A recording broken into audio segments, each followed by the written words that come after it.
សួស្តីអ្នកនរគ្នាថ្ងៃនេះយើងមកសិក្សាអំពី Change Instead of Delivery ដែលយើងហៅ CISD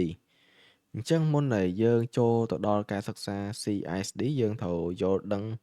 អំពីទ្រឹស្ដីរបស់វាមួយចំនួនចំពោះ CISD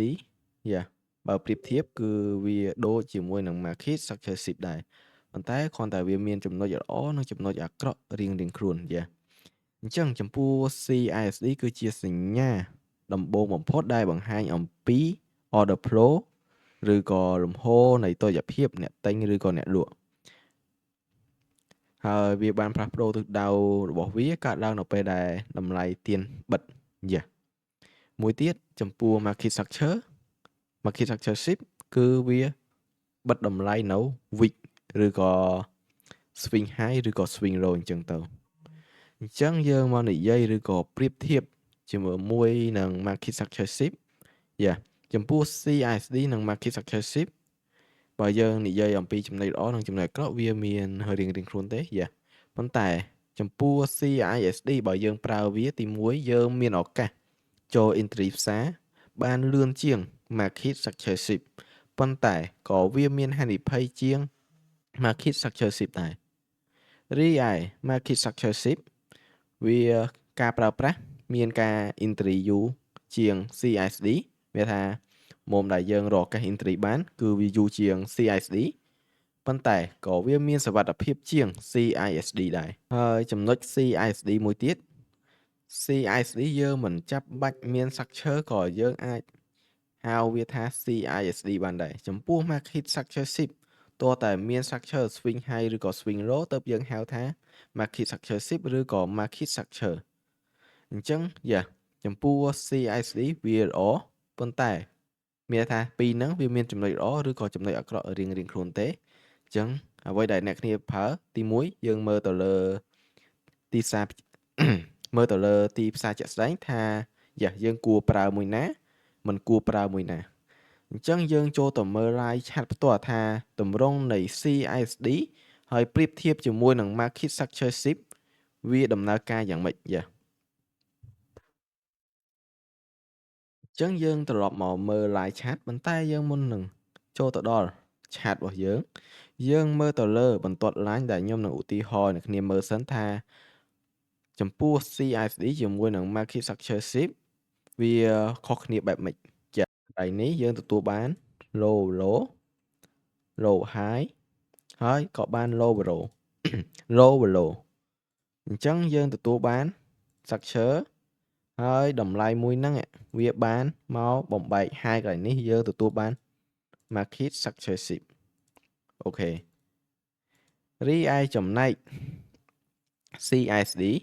គឺវាមានទម្រង់ដូចគ្នាអូខេ low high low ប៉ុន្តែតម្លៃវាអត់ទាន់បំបែក high មួយនេះទេបែរជាវាមានទៅលើ candle កន្លែងនេះមួយឧទាហរណ៍បែបនេះបែបនេះមានថាឧទាហរណ៍ថា candle bear សុកបែរជាវាមាន bull មួយហើយកន្លែងហ្នឹងយើងអាចចាប់វាជា CISD បានអូខេប៉ុន្តែចំណុចមួយទៀតតម្លៃមួយហ្នឹងក៏យើងអាចចាប់ CISD បានដែរប៉ុន្តែចំណុចមួយនេះវាមាន candle wick វែងអូខេអញ្ចឹងកន្លែងនេះយើងចាប់វាបានជា CISD ប៉ុន្តែវាមិនទាន់បានបង្កើត market structure shift ទេនៅពេលដែលវាបង្កើត market structure shift បានលុះត្រាតែវាបានមកបំបែក high កន្លែងនេះអូខេយល់អញ្ចឹងបើយើងទៅមើលទីផ្សារជាក់ស្ដែងវិញអូខេទី1ដើម្បីចាប់ CISD បានអ្នកគ្នាត្រូវរកទៅលើ key level នៅ high time frame សិនព្រោះបើយើងអត់រក key level នៅ high time frame ទេហើយមកប៉ះ key level របស់យើងទេ market structure shift ឬក៏ CISD របស់យើងគឺមានគ្រប់កន្លែងអញ្ចឹងយើងអត់ដឹងថាអូខេគួរប្រើមួយណាហើយបោះចោលមួយណាទេអញ្ចឹងទី1យើងត្រូវចាប់ key level នៅ high time frame សិនហើយវាបានទៅប៉ះ key level របស់យើងនឹងចូលទៅ low time frame ឧទាហរណ៍ថាខ្ញុំស្ថិតនៅក្នុង1ម៉ោងអញ្ចឹងយើងនឹងផ្លាស់ប្ដូរទៅ5នាទីអូខេ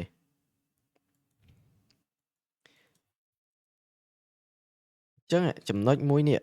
អ្នកគ្នាប្រកាសជាឃើញទៅលើកន្លែងនេះអូខេហើយកន្លែងនេះគឺយើងចាប់វាបានជា market structure 10អូខេ market structure 10ប៉ុន្តែតម្លៃមួយនេះចំណុចមួយនេះក៏យើងអាចចាប់វាជា CISD បានដែរអញ្ចឹងបើយើងមើលនៅពេលដែលវាបង្កើត CISD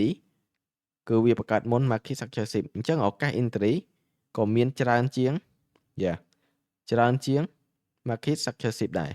ប៉ុន្តែហានិភ័យគឺទី1វាអត់ទាន់បានបញ្ចប់បញ្ចប់ structure របស់យើងមានថាពី B ទៅជា bull ទេអញ្ចឹងហានិភ័យវាត្រង់ហ្នឹងឧទាហរណ៍ថាវាមកដល់តម្លៃ CISD របស់យើងបង្កើត CISD ហើយវាមានការ sweep high មកបំបែក low ហើយមកបង្កើត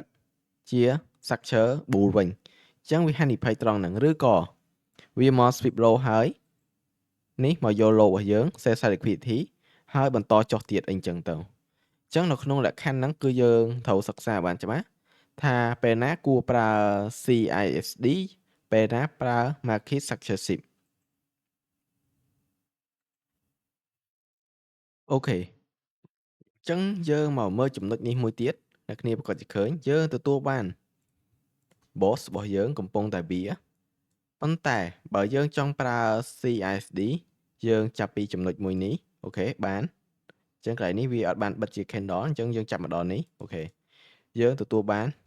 CISD ឃើញទេអញ្ចឹងតម្លៃមួយហ្នឹងយើង